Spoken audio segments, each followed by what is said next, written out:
जो हमने class 10th के कल इंग्लिश के first lesson letter to God जिसकी रीडिंग की थी, अब आज हम उसको समझेंगे, हिंदी ट्रांसलेट समझेंगे। तो चलिए समझते हैं। घर एक निचली पहाड़ी के शिखर पर, पूरी घाटी में एकमात्र। इस ऊंचाई से एक कोल्ड नदी और पके हुए मकई के खेत को उन फूलों के साथ देखा जो हमेशा अच्छी फसल का वादा करते थे। पृथ्वी को केवल एक चीज की जरूरत थी जो कम या कम हो। मोमिंग लैंचो के दौरान जो जानता था कि उसके खेतों को आत्मीयता से और कुछ नहीं किया गया है, लेकिन आकाश को उत्तर पूर्व की ओर देखते हैं। साथ अब हम वास्तव में कुछ पानी लेने जा रहे हैं। महिला रात का खाना तैयार कर रही थी, उसने जवाब दिया, हाँ भगवान, तैयार है। बड़े लड़के खेत में काम कर रहे थे, जबकि छोटे घर के पास खेल रहे थे। जब तक कि महिला ने उन सभी को फोन किया, रात के खाने के लिए आओ। भोजन के दौरान था, जैसे कि लेनो ने भविष्यवाणी की थी, बारिश की बड़ी बूंदें गिरने लगी। उत्तर पूर्व में बादलों के विशाल पहाड़ों को निकट आते देखा जा सकता है। हवा ताजा और मीठी थी। आदमी अपने शरीर पर बारिश को महसूस करने की खुशी के अलावा किसी और कारण से बाहर गया, और जब वह लौटा तो उसने कहा, ये आसमान से गिरने वाले इंद्रधनुष नहीं हैं, वे नए सिक्के हैं। बड़ी बूंदें 10% हैं, टुकड़े और छोटे लोग हैं। एक संतुष्ट अभिव्यक्ति के साथ उन्होंने बारिश के पर्दे में लिपटी अपने फूलों के साथ पके मकई के क्षेत्र पर विचार किया। लेकिन अचानक तेज हवा चलने लगी और बारिश के साथ साथ बहुत बड़े बड़े ओले गिरने लगे। ये वास्तव में नए चांदी के सिक्कों से मिलते जुलते थे। बारिश के लिए खुद को उजागर करते हुए लड़के जमे हुए मोती को इकट्ठा करने के लिए भाग गए। वास्तव में अब बुरा हो रहा है, आदमी ने कहा। मुझे आशा है कि यह जल्दी से गुजरता है। यह जल्दी से पास नहीं हुआ। 1 घंटे के लिए पूरी घाटी पर घर, बगीचे, पहाड़ी, मकई के मैदान पर ओलों की बारिश हुई। मैदान सफेद था, मानो नमक से ढका हो। पेड़ों पर एक पत्ता भी नहीं रहा। मकई पूरी तरह से नष्ट हो गया था। फूल पौधों से गए थे।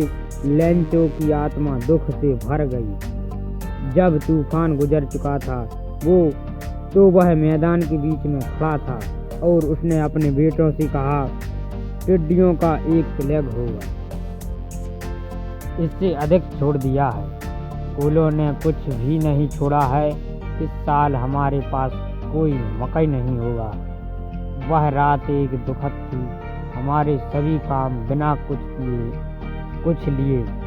वहाँ कोई भी नहीं है जो हमारी मदद कर सकता है। हम सभी इस साल भूखे रहेंगे। लेकिन सभी के दिलों में, जो घाटी के बीच में उस एकांत घर में रहते थे, वहाँ एक ही उम्मीद थी, ईश्वर से मदद। बहुत परेशान मत हो, भले ही यह कुल नुकसान की तरह लगता है। याद रखें, कोई भी भूख से नहीं मरता है। यही वे कहते हैं, कोई भी भूख से नहीं मरता। रात भर लैंचो ने केवल एक ही आशा के बारे में सोचा, भगवान की मदद। जिसकी आंखें, जैसा कि उसे निर्देश दिया गया था, सब कुछ देखें, यहाँ तक कि किसी के विवेक में गहरा क्या है। लैंचो एक आदमी का बैल था जो खेतों में जानवरों की तरह काम करता था, लेकिन फिर भी वह लिखना जानता था। अगले रविवार को प्रातः काल के समय उन्होंने एक पत्र लिखना शुरू किया, जिसे वह खुद शहर में ले जाकर मेल में जगह देंगे। यह ईश्वर के लिए किसी पत्र से कम नहीं था। भगवान, उन्होंने लिखा, यदि आप मेरी मदद नहीं करते तो मेरा परिवार और मैं साल भूखे रह जाएंगे। मुझे अपने खेत को फिर से बोने और फसल आने तक रहने के लिए 100 पैसों की ज़रूरत है, क्योंकि ओलावृष्टि। उसने लिफाफे पर भगवान को लिखा, पत्र को अंदर डाल दिया और अभी भी परेशान शहर गया। पोस्ट ऑफिस में उन्होंने पत्र पर एक मुहर लगाई और इसे मेल बॉक्स में गिरा दिया। कर्मचारियों में से एक, जो एक डाकिया था और डाकघर में भी मदद करता था, अपने मालिक से दिल खोलकर हंसा और उसे भगवान को पत्र दिखाया। अपने करियर में कभी भी एक डाकिया के रूप में वह उस पते को नहीं जानता था। पोस्टमास्टर एक मोटा मिलनसार, साथ ही हंसी भी फूटी, लेकिन लगभग तुरंत ही वह गंभीर हो गया और अपने डेस्क पर पत्र को टैप करते हुए टिप्पणी, क्या विश्वास है, काश मुझे उस आदमी का विश्वास होता जिसने यह पत्र लिखा था। भगवान के साथ पत्रचार शुरू करना। इसलिए भगवान में लेखक के विश्वास को हिला नहीं करने के लिए पोस्टमास्टर एक विचार के साथ आया, पत्र का जवाब दें। लेकिन जब उन्होंने इसे खोला तो यह स्पष्ट था कि इसका उत्तर देने के लिए उन्हें सब धावना, स्याही और कागज की तुलना में कुछ अधिक की आवश्यकता थी। लेकिन वह अपने संकल्प पर अड़ गया।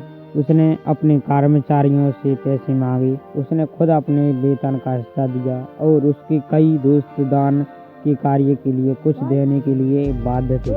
उसके लिए 100 पैसों को एक साथ इकट्ठा करना असंभव था, इसलिए वह किसान को केवल आधे से थोड़ा अधिक भेजने में सक्षम था। उन्होंने लेंचो को संबोधित एक लिफाफे में पैसे डाल दिए और इसके साथ एक पत्र जिसमें हस्ताक्षर के रूप में केवल शब्द है, भगवान।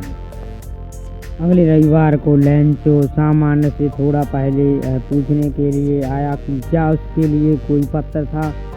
यह डाकिया स्वयं जिसने उसे पत्र सौंपा था, जबकि पोस्टमास्टर ने एक ऐसे व्यक्ति की संतुष्टि का अनुभव किया जिसने एक अच्छा काम किया है।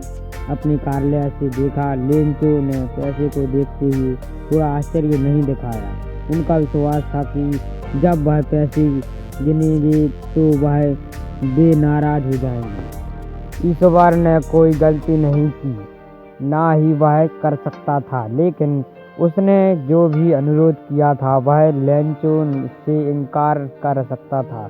तुरंत लेंचो कागज और स्याही मांगने के लिए खिड़की के पास गया। पब्लिक राइटिंग टेबल पर उसने अपने बिरो की अधिक झुर्रियों के साथ लिखना शुरू कर दिया, जिसके कारण उसे अपने विचारों को व्यक्त करने के लिए प्रयास करना पड़ा। जब वह खत्म हो गया तो वह एक टिकट खरीदने के लिए खिड़की पर गया, जिसे उसने चाट लिया और फिर उसे चिपका दिया। उसकी मुट्ठी का एक झटका के साथ लिफाफा जिस पल पत्र मेल बॉक्स में गिर गया, पोस्टमास्टर उसे खोलने गया। इसने कहा, भगवान, मैंने जो पैसे मांगे केवल 70 पैसों ने मुझे पहुंचा दिया। बाकी मुझे भेज दो, क्योंकि मुझे इसकी बहुत ज़रूरत है, लेकिन इसे डाक के माध्यम से मुझे मत भेजो, क्योंकि डाकघर के कर्मचारी हैं बदमाशों का झुंड। Thank you for watch this videos. यह वीडियो लंबी हो जाने के कारण हम पोएम का हिंदी अनुवाद अगली वीडियो में देखेंगे। धन्यवाद।